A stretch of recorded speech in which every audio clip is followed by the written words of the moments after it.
Well, hello friends, and welcome to another WSIB Truth Matters with Joe Machado, where I separate the truth from bullshit, facts from fiction, in plain English.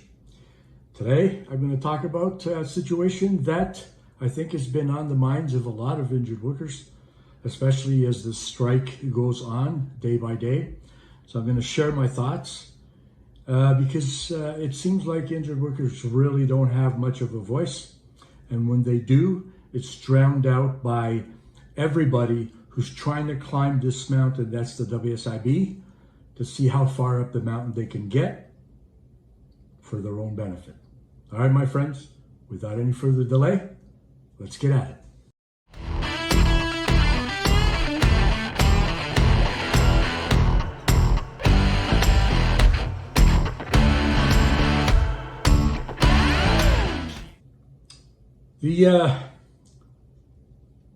The WSIB trolls have been out in full force. I've had comments on my channel, and I've had some email and text and call me, and I'm getting a whole spectrum of opinions. And I do appreciate all of the feedback, I really do, because this is a complex matter. But really, the only complexity in this whole scenario is that for as much as the frontline workers, the WSIB leadership, the government, and everybody else in between, for as much as they try to get as much as they can, and I'll put employers in that bowl, injured workers, the ones who are supposed to be the primary beneficiaries from this system, they're still getting screwed, right? It just doesn't stop. So for anyone who thinks that I am sympathetic to the union and their objective, I'm only sympathetic to the extent that I do recognize, and I know, and it doesn't come from them, I know firsthand how much pressure they're under, how many cases they have to handle. I wouldn't say that they're underpaid, whatever they're trying to get there. Well, they're union members, and their union has a job to do that. And I don't have issues with unions. On the contrary, I think unions play a good role in industry. Do they need more training? Yeah, absolutely. I will be the first one to agree to that. They need far more training than they get, because I read so many decision letters where there's a lack of policy and the appropriate section of the Workplace Safety and Insurance Act or the Workers' Compensation Act or the pre-1990 acts. There's an absence of evidence, or evidence is getting overlooked or dismissed altogether. There's a lack of medical support in their decisions when they overrule workers' doctors. I still have to wrap my head around that one.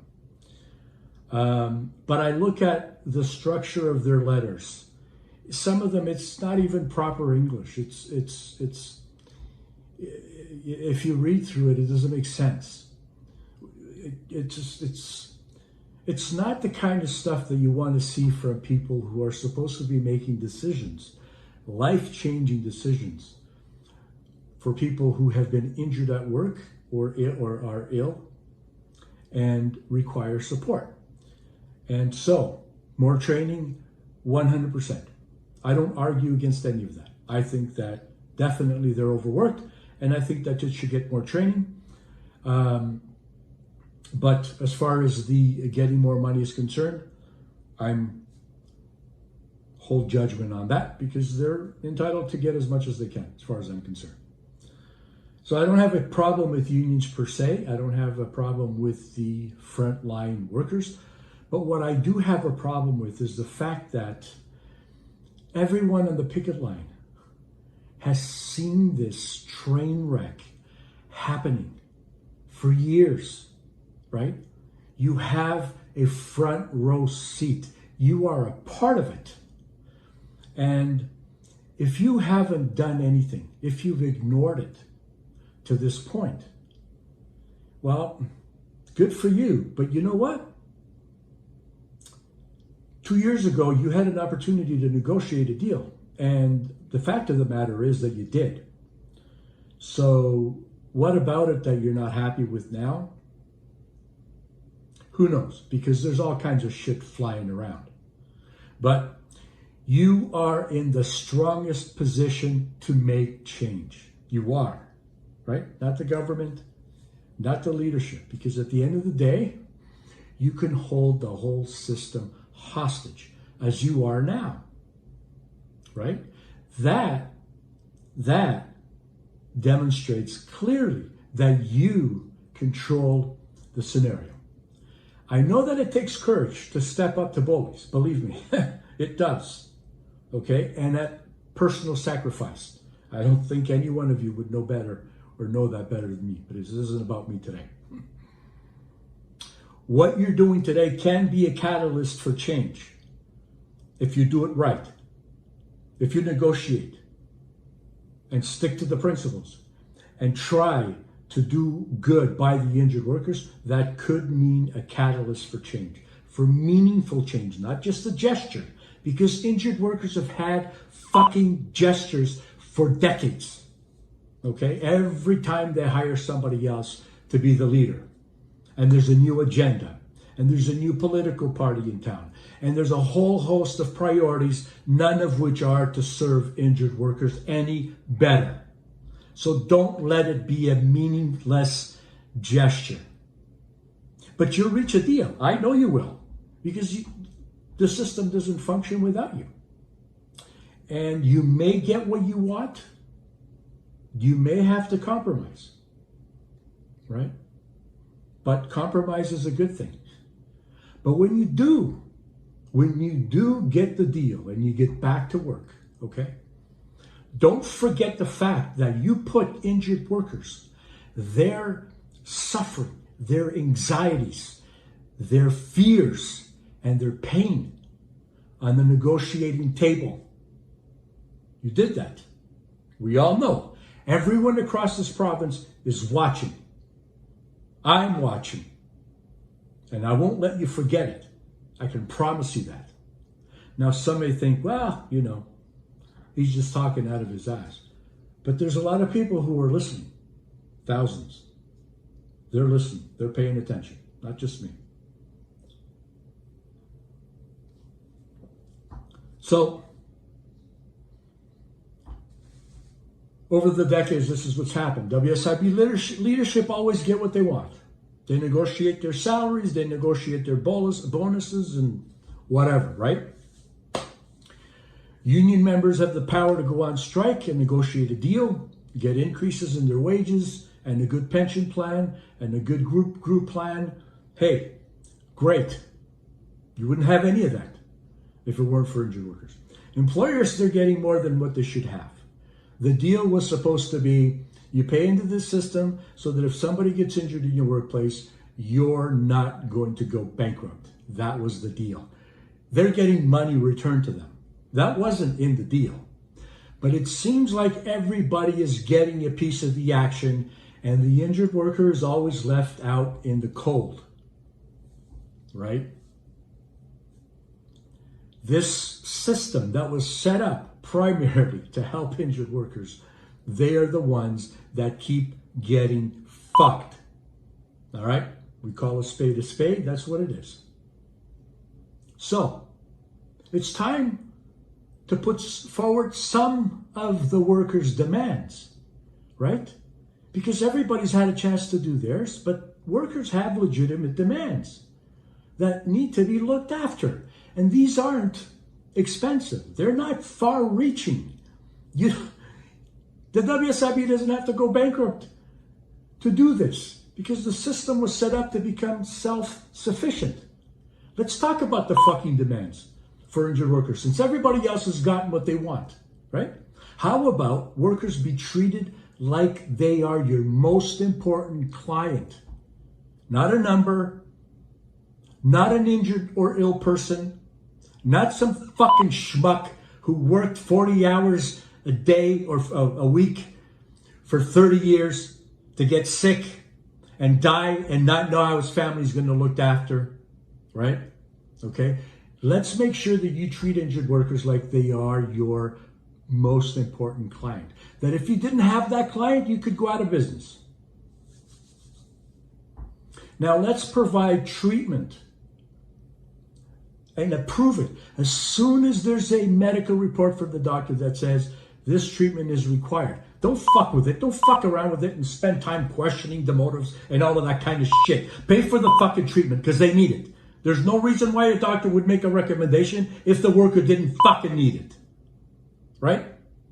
So function under the presumption that when you receive a recommendation or a receipt or a request for service by the family doctor, to approve it and pay for it immediately. And don't fuck around with the service providers in terms of dangling their carrot and only paying them when you want, because they have businesses to run and they need to pay the bills to continue to look after these workers who are your clients. Right?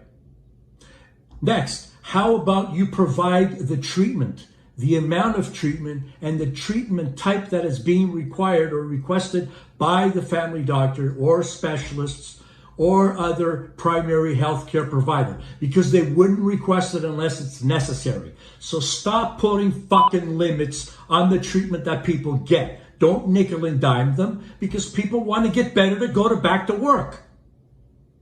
Right? That's what they want. See, we're getting somewhere. How about have a return to work plan or any return to work activities be approved by the family doctor or the primary care provider for the worker? Because if the doctor is not approving it and saying that the person's not ready, that there's additional treatment that's required or investigations, don't fuck with them. Right? Trust the doctors. Err in the side of caution. That's what doctors do, because they want to get down to the problem so they can treat it properly, so their patient doesn't get worse. It's a simple fucking concept, right? Don't try to manipulate people to go back to work when they're not ready because you want to make some quota and threaten them that you're going to deem them uncooperative and reduce their benefits, right? Cut off the support that they need for themselves and their families so you can play these fucking mind games? No. The only time that an injured worker should be ready to go back to work is when the doctor agrees that it's safe. And the Act also stipulates that. Right? How about this one? Next, to provide LOE benefits for workers who are 65 or over and are continuing to work because they cannot afford to stay home, and give them coverage and pay them LOE benefits for as long as they decide that they want to be working and as long as they get the treatment they need and are cleared to go back to work. Don't discriminate them like you're doing. Right? And lastly, because I can go on, but lastly, provide a group plan benefits for workers who already had or participated and had those benefits when they were working, because it was part of their earning structure. It's part of their remuneration, right? People work hard to advance within a company, to go to a company that has good benefits. Why are you going to cut that off? And do so as long as they've been deemed to not be able to return to their pre-injury employment or any other employment, and they've been deemed that they are unemployable, right? Those benefits should continue until 65, as if they were working. You see, we're getting somewhere. These aren't outrageous things. You may make it all very confusing and put up big fucking smoke screens like injured workers are trying to scam the fucking system. No, they're not. There may be a few odd apples, like there are a few bad apples of you who are standing on the fucking picket line knowing full well that you treated injured workers like shit. And somebody should have called you on it. Right?